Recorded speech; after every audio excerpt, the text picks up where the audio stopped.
سلام كمي تخونو زتفتكم تخطاتلتي CM Extra Show ዕለታዊ ዜና ስፖርት ሒዝና لكم نقرب ሰናይ ምክትታል ሓደ ካብ ብሉጻት ተጻወትቲ ፕሪምየር ሊግ ዲብሮይን አርእስቲ ሰሪሑ ቃለ መሕተት ኣብ ዝካየደሉ ዝነበረ ግዜ ሃንደበት ነቶም ጋዜጠኛታት ረጊጾም ብምኻዱ መዛረብ ማዕከናት ዜና ስፖርት ኮይኑ እቲ ተጻዋታይ ኣብ ናይ ምድቡ መኽፈቲ ጸወታ ዋንጫ ኤውሮጳ ሃገራዊት ጋንታ ቤልጅየም በሃገራዊት ጋንታ ስሎቫኪያ ዘይተጸበየቶ ስዑር ድሕሪ ምርካብዩ ነቶም ቃለ መሕተት ዘካየደሉ ዝነበሩ ጋዜጠኛታት ገዲፎም ከይዱ እዚ ብሉጽ ተጻዋታይ ማንቸስተር ሲቲ ኣብዚ ናይ ሃገራዊት ጋንቱ ፈላም ጸወታ ነት ከምቲ ዝድለ ብቕዓት ከንጸባርቕ ከም ዘይከኣለዩ ዝሕመ ኣብቲ ግጥም ሃገራዊት ጋንታ ስሎቫኪያ ኣብ 7 ደቂቕ ናይቲ ግጥም ብዝረኸበታ ሾተያ ነዛ ዋንጫ ኤውሮጳ ከዓትራ ካብ ዝኽእል ሃገራት ተባሂላ ትጥቀስ ሃገራዊት ጋንታ ቤልጅየም የሕፊራታ ዲብሮይን ሕርቃኑ ብልዕሊ ጋዜጠኛታት ከውጽኦ ብምድላዩ አርእስቲ ክሰርሕ እንከሎ ኣብ ማንቸስተር ሲቲ ወዲ ጋንቱ ዝኾነ ጀረሚ ዶኩ ኸኣ ኣብታ ዝተመዝገበ ሸቶ ጌጋ ብምፍጻሙ ይዝለፋሎ ብዘይካዚ ኣጥቃዓይ ሃገራዊት ጋንታ ቤልጅየም ሮሜሉ ሉካኩን ቅድሚ ዕረፍቲ 3 ክምዝገባ ዝኽእላ ዝነበረ ዓድላት ብምጥፍኡ ካልእ መዛረቢ ማዕከናት ዜና ስፖርት ኮይኑ ዘሎ እዩ ሃገራዊት ጋንታ ቤልጅየም ርግጸኛ ኮይና ናብ ዝቕጽል ግጥማዊ ሊኢካ ምሕላፍ ክትሰግር እንተዳ ኮይና ንሃገራውያን ጋንታታት ሮማንያን ዩክሬንን ክትረትዕን ክትግደድ እያ ወዲ 32 ዓመት ኬቪን ዲብሮይና ከም ሓለቓ ጋንታ ሃገራዊት ጋንታ ቤልጅየም ድሕሪ ግጥም ንጋዜጠኛታት መብርህ ክህብ ጀሚሩ ነይሩ እዩ ሓደ ጋዜጠኛ ነታ ዘቕረበሉ ሕቶ ብቋንቋ እንግሊዝ ክምልሰሉ ምስ ተወከሶ ግን ብሕርቃን ነቲ ቃለ መሕተት ጠንጢንዎ ኸይዱ ነሱ እቲ ጋዜጠኛ ብቋንቋ እንግሊዝ ክዛረብ ስለ ዝሓተተዩ ተቆጢዑ ዲብሮይና ዝበዝሕ ናይ ጸወታ ኩዕሶ እግሪ ህይወቱ ኣብ ቸልሲን ማንቸስተር ሲቲን ከም ዘሕለፎ ዝፍለጥ ኮይኑ ጽቡቕ ምልከት ቋንቋ እንግሊዝ እናሃለዎ ንምንታይ ተቆጢዑ ኣካታ አርእስቲ ፈጢሩሎ እቲ ተጻዋታይ ድሕሪ ፍጻሜ ናብቶም በቲ ውጽኢት ተቆጢዖም ዝነበሩ ክልተ ደቂ ብምኻዱ ከጸናንዖም ተራእዩ ሓለቓ ጋንታ ፈረንሳ ኬይላን ምባፔ ሶኒ ምባፔ መጉዳእቲ ጋጢሞ ብዘጋጠሞ ናይ አፍንጫ መጉዳእቲ ክሳብ ፍርቂ ፍጻሜ ክእለ ከም ዝኽእል እውን ተገሊጹ ምባፔ ብማእዝን ቅላዕ ንዝመጸቶ ኩዕሶ ብርእሱ ክሃርም ኣብ ዝፈተነሉ ኣብ መንኩቡ ተጻዋታይ ኦስትሪያ ኬቪን ዳንሶ ብምግጫዊው አፍንጫኡ ክህርምን ክደምን ተቐሲቡ ሰርዝ መጉዛእቲ ኸኣ ብኦሊቨር ጁር ተቐይሩ ክወጽእ ተገዲዱ ፌደሬሽን ኩዕሶ እግሪ ፈረንሳ ትማለ ኣብ ዘውጽኦ መግለጺ ምባፔ መጥባሕቲ ከም ዘድልዮ ይኹን እምበር ንዝስዕባ ገለ መዓልታት ግን ሕክምናዊ ክንግን ከም ዘድልዮ ሓቢሩ ኣብ አፍንጫኡ መንቃዕቲ ከም ዘጋጥሞን ዝሓበረ ፌደሬሽን ናብ ጸወታ ኣብ ዝምለሰሉ ግዜ መሸፈኒ ገጽ ማስክ ከም ዝተሰርሐሉ ፍሊጡ ብመሰረት ናይ ፈረንሳ ጋዜጣ RTL እዚ ቁልጡፍ ናይ ክንፍት ከዓይ ሰርዚ መጉዳእቲ ንኽልተ ቅነ ካብ ጸወታ ክርሕቕ ይኽእል እዩ እዚ ማለት ተሪፈን ዘለዋ ክልተ ናይ ምድብ ጸወታ ከርክብ ዘይሕሰብ ምባፔ ኣብቲ ስዕብ ጸወታ ርብዕ ፍጻሜዩ ናብ ሜዳ ክምለስ ፈረንሳ ካብ ምድባን ተሓሊፋን ንዙር 16 ተሰጊራቶን ማለት እዩ እዚ ኸኣ ነታ ካብ ዝብሉጽ ተጻዋታይ ብዙሕ ጥቕሚ ትረክብ ሃገራዊት ጋንታ ሕማቕ ዜና እዩ እዚ ከምዚ ኢሉ እንከሎ ኬላን ማስክ ወዲዩ ጽባሕ ዓርቢ ምስ ሆላንድ ኣብ ዘካየደዎ ግጥም ክስለፍ እንተዘይ ኮይኑ ኸኣ ኣብ ዙር 16 ከርክብ ከም ዝኽእል እውን ይግለጽ እዩ ወዲ ጋንትኡ አንድሪያ ራቢዮት እውን ምባፔ ደሓንዩ ዝመጽእ ሶሉስ ኣብ ሳልሰይቲ ኣብ ናይ ምድብ ጸወታ ድልው ክኸውን ከም ዝኽእል ነጊሩኒ እዩ ክብል ነቲ ክእለታት ምልሶት ካብ ቃሉ ከም ዝረኸቦ ገሊጹ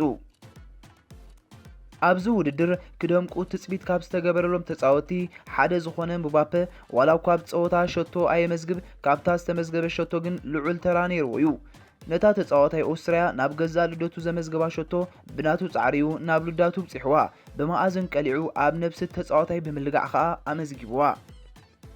ኣብ ሓደ ዓመት ስፖርት 380 ግጥማት ዘካየዱ ፕሪምየር ሊግ እንግሊዝ ናይ ሓድሽ ወቕቲ ስፖርት 2024-2025 ውድድራት 4-16 ነሓሰ ብጸወታ ማንቸስተር ዩናይትድን ፉልሃምን ኣብ ሜዳ ኦልድ ትራፎርድ ክፍለም እዩ ብመሰረት ትማሊ ዝወደቐ ዕጫ ድሕሪ 22 ዓመታት ናብ ፕሪምየር ሊግ ተመሊሳ ዘላ ኢፕስዊች ታውን ነጽባሒቱ ቀዳም 17 ነሓሰ ቀዲማ ነታ ብሓድሽ ዓላሚ ኣርነ ስሎት እትስልጥን ዘላ ሊቨርፑል ዓዲማ ክትጻወት እያ ኢስዊፕ ታውን ኣብ 2001-2002 ናይ መወዳእታ ናይ ፕሪምየር ሊግ ጸወታ ኣብ ሜዳ አንፊልድ ምስ ሊቨርፑል ያካይዳ ነይራ 5-0 ድማ ተሳዒራ እንሆ ድሕሪ 2 ዕቁር ተመሊሳ ኣብ ዘላትሉ እዋን ኣብ ሜዳ ፖርትማን ሮድ ነዛ ብገፊሕ ስዕረት ዘፋነወታ ጋንታ ክትዕድማያ ንኻልኣይ ተኸታታሊ ዓመታ ኣብዚ ሊግ ካልኣይ ደረጃ ሒዛ ዝወደት ኣርሰናል ኣብታ ዓለት ኣብ ሜዳ ኣይማራትስ ንወልቭስ ክትገጥማያ ብዘይካዚ ሰንበት 19 ነሓሰ ን4 ተኸታተልቲ ዓመታት ቻምፒዮን ፕሪምየር ሊግ ብምዃን ክብረ ወሰን ዘጻሕፈት ማን ሲቲ ናብ ከተማ ለንደን ተጓዒዛ ንቸልሲ ክትገጥማያ ድሕሪ ናይ ሓደ ዓመት ቡኩራት ናብዚ ሊግ ተመይሳ ዘላ ሌስተር ሲቲ ድማ ሶኒ ምሸት ንቶተንሃም ክትዕድማያ እቲ ዝዓበየ ሊግ ዓለም ምዃኑ ዝእመነሉ ፕሪምየር ሊግ 25 ግንቦት 2025 ክዛዘም እዩ መደብ ተታሒዙሉ ዘሎ ዝመጽእ ዓመት ኣብ ውድድር ቻምፒየንስ ሊግ ተሳተፍ ኣስቶን ቪላ ንተኸላኻሊ ቸልሲ ኢያን ማትስም ንምስጋር ምስ ክለብ ቸልሲ ኣብ ስምምዕ በፂሓ ኢያን ማትሰን ኣብ ቸልሲ ዘሎ ውዕል ዘፊሮ ዝርከብ መፍረሲ ዓንቀጽ 35 ሚልዮን ፓውንድ እዩ ኣሰልጣን ቪላ ኡናይ ኤምሪ ኣብ ልዕሊ ማትሰን ልዑል ኣድናቆት ዘለዎ ኮይኑ ንዝተጻዋታይ ኣብ ትሕቲኡ ንምስራሕ ልዑል ድላይ የሕዲሩሉ ኣብ ዘለወሉ እዋን ቸልሲን ቪላን ንመስርሕ እዚ ሆላንዳዊ ተኸላኻሊ ኣብ ምዝዛር ይሰርሓ ኣለዋ ውዕል ማትሰን ምስ ቸልሲ 2025 ዘብቅዕ ኮይኑ ኣብ ጥሪ ምስ ቸልሲ ድሕሪ ዝገበርዎ ዝርርብ ተወሳኺ ሓደ ዓመት ወል ብምፍራም ናብ 2026 ኣናዊሕዎ ኣብ ጥሪ ናብ ዶርትመንድ ተሰጋገረ ማትሰን ነታ ክለብ ክሳብ ፍጻሜ ቻምፒየንስ ሊግ ክትበጽሕ ልዑል ተራካብ ዝተጻወቱ ተጻወቲ ክኸውን ከሎ ኣብተን ምስ ቸልሲ ጸንሐን 6 ኣዋርሕ 3 ግዜ ጥራይ ምስ ቀዳሞት 11 ክስለፍ ከሎ ኣብ 12 ጸወታታት ድማ ተቐይሩን ሜዳ ብምእታው ጸወቱኡ ዘሰላሰለ ኮይኑ ምስ ዶርትመንድ ኣብ ዝሓለፈ ዝተረፈ ፍርቂ ዓመት ስፖርት ኣብ 7 ናይ ፕሪምየር ሊግ ጸወታታት ክስለፍ ከሎ 15 ናይ ቡንደስሊጋ ጸወታታት ድማ ተሰሊፉ ነይሩ ኣብ ዩሮ ምስ ሃገራዊት ጋንታ ሆላንድ ተጠርኒፉ ዝርከብ ማትሰን ብሮናልድ ኮማን ጻውዒት ተነፊግዎ ድሕሪ መጽንሑ ድሕሪ ማርህምቲ ፍራንክ ዲዮንግ ድሒሩ ናብ መሳርዕ ሃገራዊት ጋንትኡ ክጽንበር ክኢሉ እዩ ኣስቶን ቪላ ጸጋማይ መስመር ምክልኻል ንምድልዳል ቀዳምነት ሂባ ዝሰርሓሉ ዘላ መስመር ኮይኑ ዝሓለፈ ጥሪ ምስ ወከልቲ ተከላኻሊ ሴቪያ ማርኮስ ኣኩና ብዝገበረቶ ዝርርብ ዕውት ብዘይ ምንባሩ የዒንታ ናብ ማትሰን ኣንቢራ ኣላ ለንደናዊት ክለብ ቸልሲ ንኮነር ካላገር ንምዕዳግ ካብ አትሌቲኮ ማድሪድ ዝመጻ ጠለብ ነጺጋ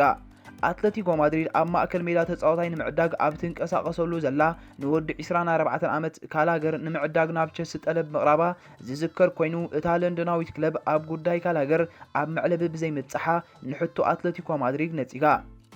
አትሌቲኮ ማድሪድ ንምዕደጊ ካላገር በቸልሲ ዝተነጸጋ ጠለብ 20 ሚልዮን ዩሮ ምንባሩ ጋዜጣ ዲያሮ ኤኤሲ ትሕብር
ዝኸበርኩም ተኸታተልትና ንሕጂ ሒዝናዮ ዝቀረብና መደብ እዚዩ ነይሩ በቲ ዘቕረብናያ መደብ ሓበሬታ ረኺብኩም ክትኮኑ ተስፋ እንዳገበርና ብዛዕባ መደባትና ዘለኩም ርእቶ ኣብ ናይ ኮመንት ቦታ ክትጽሕፉልና ብትሕትና ነዘኻኽር